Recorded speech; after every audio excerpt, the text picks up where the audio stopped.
Bapak, Ibu, saudara-saudari, sahabat ama kakak yang terkasih dalam Tuhan kita Yesus Kristus.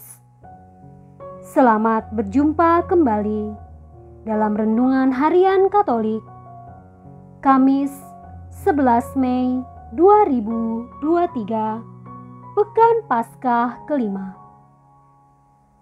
Bacaan dan renungan hari ini diambil dari Injil Yohanes bab 15 ayat 9 sampai dengan 11. Marilah kita hening sejenak untuk mendengarkan dan merenungkan firman Tuhan.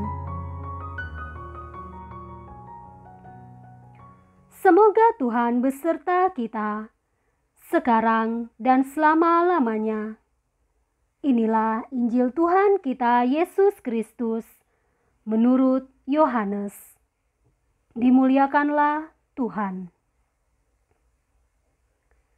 Dalam amanat perpisahannya, Yesus berkata kepada murid-muridnya, "Seperti Bapa telah mengasihi aku, demikianlah juga aku telah mengasihi kamu. Tinggallah di dalam kasih-Ku itu.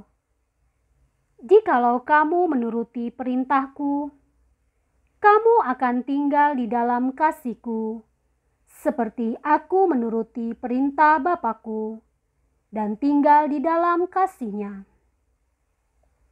Semuanya itu Kukatakan kepadamu, supaya sukacitaku ada di dalam kamu dan sukacitamu menjadi penuh."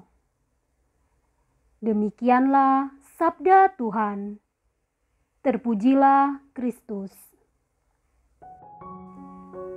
Bapak, Ibu, saudara-saudari, sahabat ama kakak yang terkasih,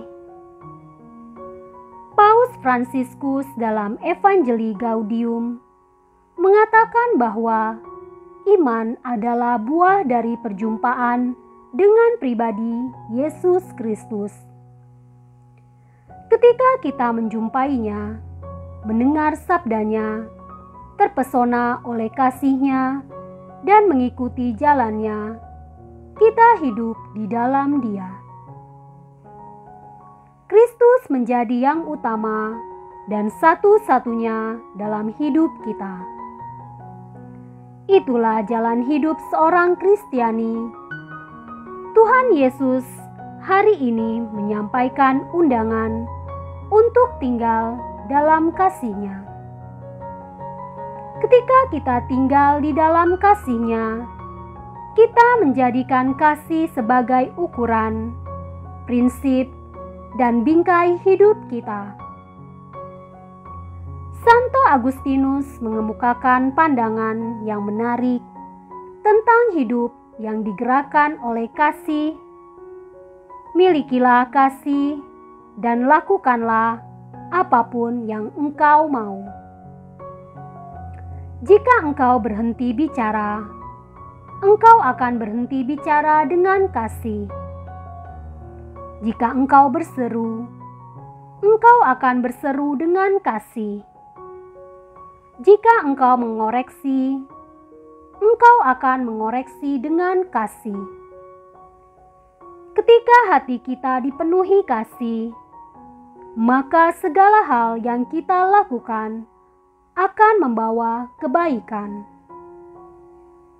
Tuhan Yesus mengundang kita untuk tinggal dalam kasih-Nya dan menjadikan hidup kita sebagai perwujudan kasih-Nya yang menyelamatkan dan membawa sukacita sejati. Bapak, Ibu, saudara-saudari, sahabat ama kakak yang terkasih, tiada sukacita yang penuh selain sukacita orang yang dikasihi dan mengasihi.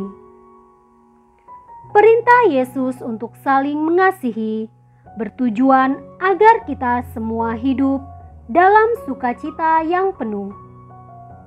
Namun, dalam praktiknya, banyak orang yang tidak merasa sukacita meski sudah dikasihi dan mengasihi sesama. Hal ini terjadi karena kasih yang diberikan hanyalah kasih manusiawi, bukan kasih Allah sendiri. Kita mengasihi hanya seturut pemikiran dan kriteria kasih yang kita miliki, bukan berdasarkan kasih yang dikehendaki Allah. Kasih Allah adalah kasih yang memberi, kasih yang berkorban dan tulus tanpa pamrih. Kasihnya juga adalah kasih setia yang tak akan berubah, kendati orang yang dikasihinya menolak, bahkan mengkhianatinya.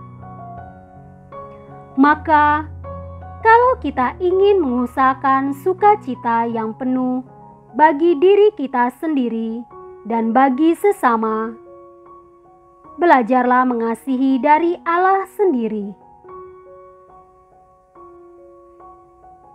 Marilah kita berdoa. Tuhan Yesus, ajarlah kami untuk mengasihi seperti Engkau mengasihi, supaya hidup kami menjadi kesaksian akan sukacita dan keselamatan. Amin.